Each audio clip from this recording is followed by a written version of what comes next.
Hi, everybody. I hope you are doing well. Welcome to the Wednesday, April 22nd lecture for Media and Politics. and just right off the bat, I wanted, before we get into the material, to let you know that earlier this morning I posted the third and final discussion boards question, which was originally supposed to be due this Friday, but due to my typical negligence in getting the prompt posted, I extended the due date to Sunday.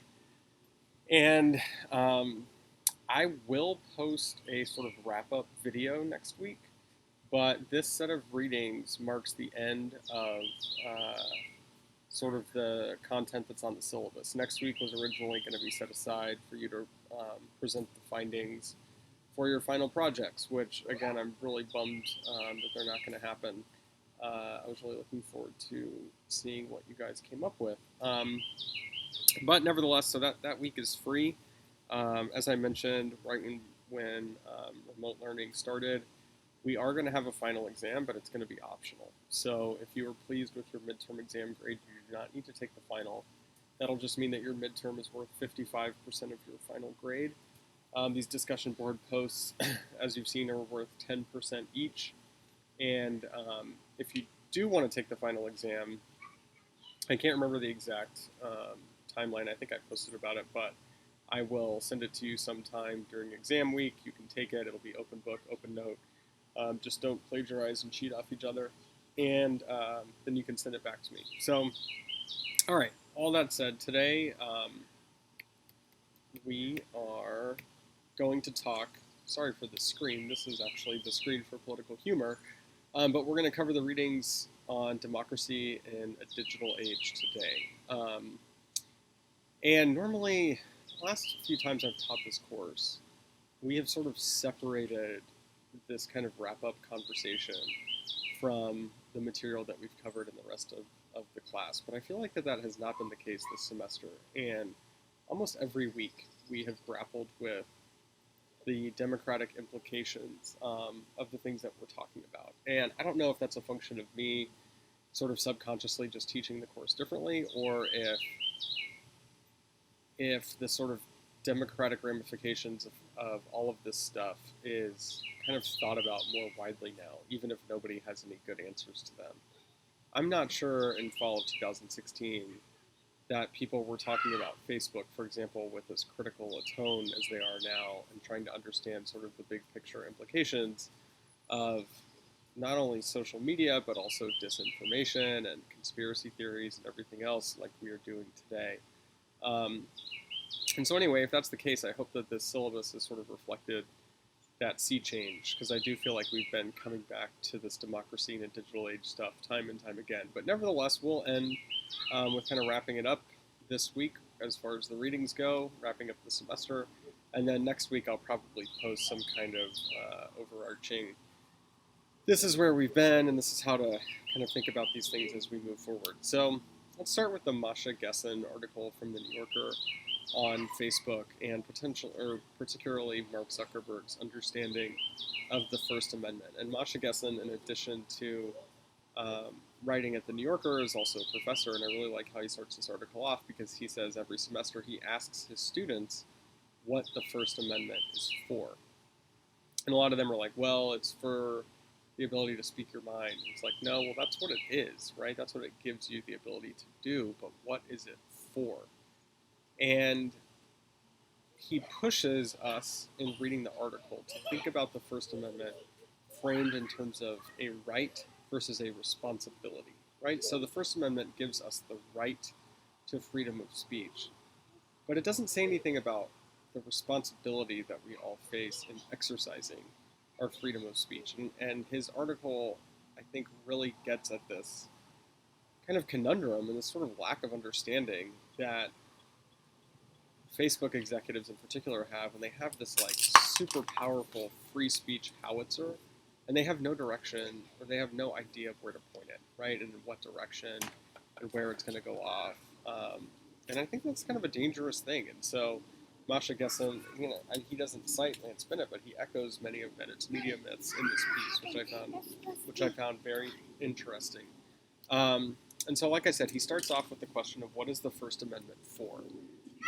And kind of put differently, to what ends do we have the Bill of Rights, right? Yes, we know that the Bill of Rights provides A, B, C, and D, but why? Why? For some, it's a protection from government, right? But there's a different reading of the First Amendment, which is that it may be in place to promote democracy, or it may be a kind of rights-based representation of the plurality of opinions that make up American politics. Mark Zuckerberg, on the other hand, argues in front of Congress that it exists so as to not be constrained. And that's no real definition at all, right? And Gessen says that all of us, right, but in particular those of us who have sort of stakes in media companies or are media companies, have this responsibility to ensure that this purpose, right, of promotion of democracy and sort of not even promoting it, but this like explicit manifestation of democracy is met. And so traditionally, it's been up to mass media, right, to ensure the meeting of this purpose. Yet, as Gessen says, we leave this super important component of democracy, right, protecting the multitude and the plurality of voices. We leave this component to media companies, which are profit-driven, which are, despite the sort of feeble attempts of the Federal Communications Commission, they're not regulated. They are reliant on advertising, which of course means that when ads disappear, the flow of information that's meant to enrich our democracy also disappears. And we fear censorship, this idea of the government being involved in the media. We have this innate, almost like biological, physiological fear of censorship. And yet we have such an impoverished understanding of how to hold these institutions accountable that we let monopolies, right? We let these media companies form monopolies rather than consider the approach of using government regulation and public funding to make our media diet a more healthy one. And if this sounds familiar, it's because these are the same things that Lance Bennett talks about, right? These are his critiques. These are the critiques of many people who have studied the way that our information ecosystem in America works and have come to these conclusions that we have a system that is a function of democracy but does not help the functioning of democracy. Um, and I think that it's a pretty damning conclusion. I really liked this quote. He says, "Facebook is not an anomaly in the American media system. It is precisely the result of rampant profit-seeking, lazy thinking, and a lack of civic responsibility. And of course, Zuckerberg tells Pete Buttigieg who to hire. Of course, he sees Warren and not Trump as an existential threat. And of course, Facebook allows Trump to run false ads. The company does not know what the First Amendment is for, and we are not making it learn." I thought this was a really short but damning article. And it kind of fits in with this overall theme of a lot of what I try to talk about in my classes, whether it's this course or American legislative process or law, politics, and public policy. And I try and teach with the idea, and maybe this is getting a little too meta, but I try and teach with the idea of not changing your mind, right?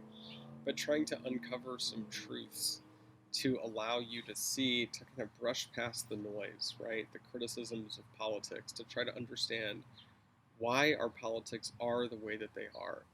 What pressure points exist within our political system that makes them this way, right? And you know, when it comes to Congress, for example, Congress is not paralyzed because it's an inherently flawed institution, but it's because members of Congress and the public are often governed by perverse incentives, right? To raise money and to focus on re-election and to punish bipartisan deal-making. Our media isn't broken because it's fundamentally broken. It's broken because we've set up institutions that include a lack of regulation and an incentive on profit motives that make it the way that it is, right? And so all I want you to leave this class with, and my other classes for that matter, is knowledge, right? And the more knowledge you have about why things are the way that they are, then the better position you will be in to not only understand the system and be a more sophisticated and savvy citizen, but also to subvert the system and figure out ways in which you can opt out of these choices that other people have made for you. And sometimes they're elected officials, but more often than not, they're not, right? They're CEOs of giant media companies. And you have choices, right? And these ways can be small, right? By changing your media habits or spending less time on social media or going for a walk rather than hate watching Fox News. Or your ways of subverting the system can be large. You can run for office. You can donate your time. You can donate your money. But regardless, right, I just want you to think critically about the environment in which we all live. You know, we're all fish swimming in a fish tank, and it's helpful once in a while, even though we're fish, right, to think about what that tank looks like and think about what it means for all of us to be where we are. And not to end on a low note, but these two articles about the QAnon conspiracy are sort of an example of the dark side of a broken media system. And QAnon, and if you don't know about this, I'm sorry that I'm going to be the one to tell you about it because it's truly an insane situation, but it's a far-right conspiracy theory that, in short, involves a secret deep state conspiracy against Trump and his supporters. It started off as an offshoot of the Pizzagate conspiracy theory, which, again, to make a long, convoluted, very twisted story short, started with the leak of John Podesta's DNC emails, which members of the far right insisted laid out a child sex trafficking ring that was based out of a pizza parlor in Washington, D.C. And so it found life on the internet cesspool known as 4chan and later 8chan and kind of sprouted wings from there. And according to the Washington Post, the essence of the theory is that there is a worldwide cabal of Satan-worshipping pedophiles who rule the world, essentially, and that they control everything. They control politicians, they control the media, they control Hollywood, and they cover up their existence. And they would have continued ruling the world were it not for the election of President Donald Trump. In August 2019, the FBI classified QAnon as a potential source of domestic terrorism.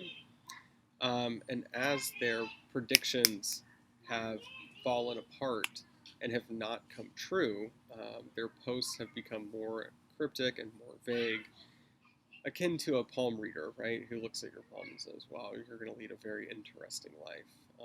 It's like, well, what does that mean? Everybody's life is, on some level, interesting, but what this vagueness does is it allows followers to map their own beliefs onto them. This is nothing new in America. Richard Hofstadter in 1954 wrote a book called The Paranoid Style in American Politics, which related religious millenarianism and apocalypticism to our politics in this country, and says that we have this strain that runs through American politics that can sometimes have a similar dynamic to religious cults, which also have a long history in America. And as a member of a cult gets deeper and deeper into a group's secrets, they become more isolated from friends and family on the outside. And the internet, of course, and its way of digitally sharing information and bringing people who are physically separate into sort of an emotionally close space, makes this process so much easier. And I like this quote from Hofstadter, these two quotes. Says the paranoid spokesman traffics in the birth and death of whole worlds, whole political orders, and whole systems of human values. He's always manning the barricades of civilization. He constantly lives at a turning point. Like religious millennialists, he expresses the anxiety of those who are living through the last days, and he is sometimes disposed to set a date for the apocalypse. What is at stake is always a conflict between absolute good and absolute evil. What is necessary is not compromise, but the will to fight things out to a finish. Since the enemy is thought of as being totally evil and totally unappeasable, he must be totally eliminated, if not from the world, at least from the theater of operations to which the paranoid directs his attention. And I think you see a lot of this, particularly in the rhetoric of the far right in American politics today. And unfortunately, I think our media sort of ecosystem has, rather than doing what Masha Gessen suggests it should do, which is be reflective of sort of the practices of democracy. It's not, it is in many ways kind of a poisonous well that a large part of the population keeps returning to time and again to drink. And I hope that this course has made you understand that um, much like your physical diet affects your physical and, of course, mental well-being, your media diet affects your emotional and mental well-being as well. And it's important to have a well-balanced, um, rational intake of information. Um, and I hope that this class has helped you to become a better consumer of media. And I've really enjoyed talking with you. And then more recently, I guess, talking to you rather than with you. But nevertheless, I will check in again next week to put a bow on the semester, even though we've done that a little bit right here. And I hope that you and your families and friends and loved ones are all staying safe. And I'll talk to you soon.